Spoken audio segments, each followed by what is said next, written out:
G'day everyone, I'm Andrew Snell, I'm from Rollercoaster Digital. What we do is build systems and platforms that connect people and spaces. Now, before we go any further, I'm going to need everyone in the room to do one thing for me to get it out of the way. I need you to give me your best eye roll and groan, all on the count of 3. Ready? 1, 2, 3. Cool. Now I'm going to talk about booking systems.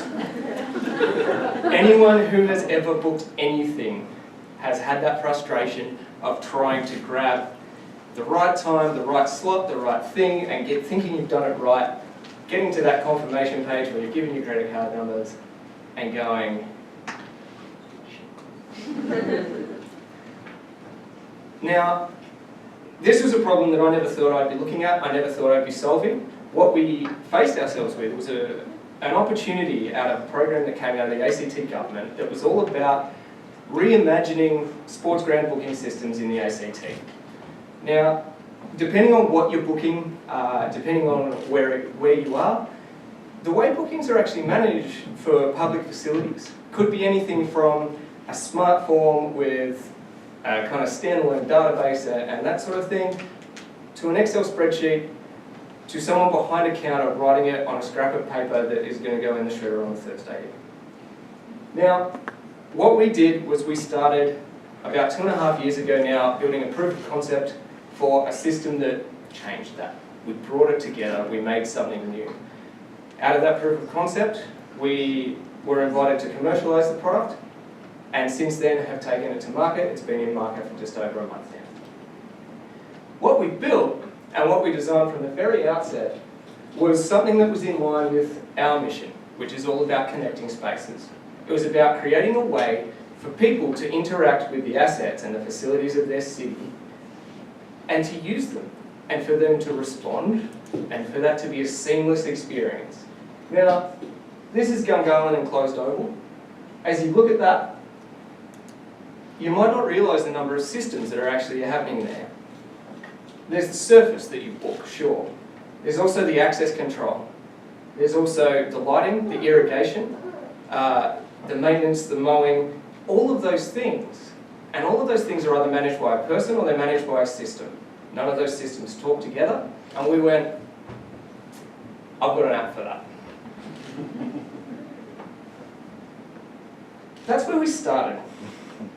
As we went through the process, what we really quickly realised was what we thought was people trying to book and manage some systems was actually some really different user journeys and some really different interactions with what these facilities were.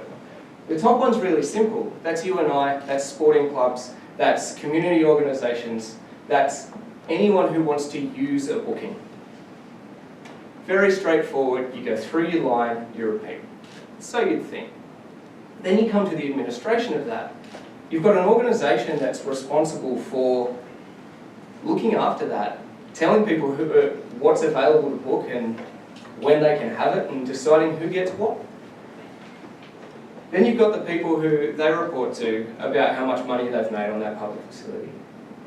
Then you've got the people who are actually responsible for getting yelled at by the people who made a booking and show up and find that someone's done burnouts on an oval at 3 o'clock in the morning before. All of these things led us to this journey where building it wasn't a matter of building a booking system. It was about overcoming an enormous amount of inertia within the people who booked things and had done for years in the same way. About people who had their process and their business systems and the way that they worked, to people who saw the blue sky that we did and wanted everything to talk to everything, and then the people who knew what it actually needed to do and how we were going to get it passed, and were going to test it. That meant that we went through 18 months of building a system probably about 14 times, because there was no off-the-shelf system. There was nothing that could do it, because these groups of people do something entirely different and interact with the real world, not with a database.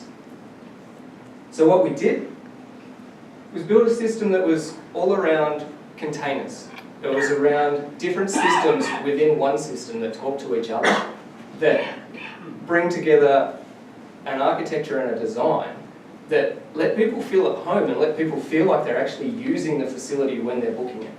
and we made it reflexive. It talks to itself. So now we've got 1, and we're talking to another 4 in the ACT. There's 26 that there could be. We see this as the future of the way we're going to interact with our cities.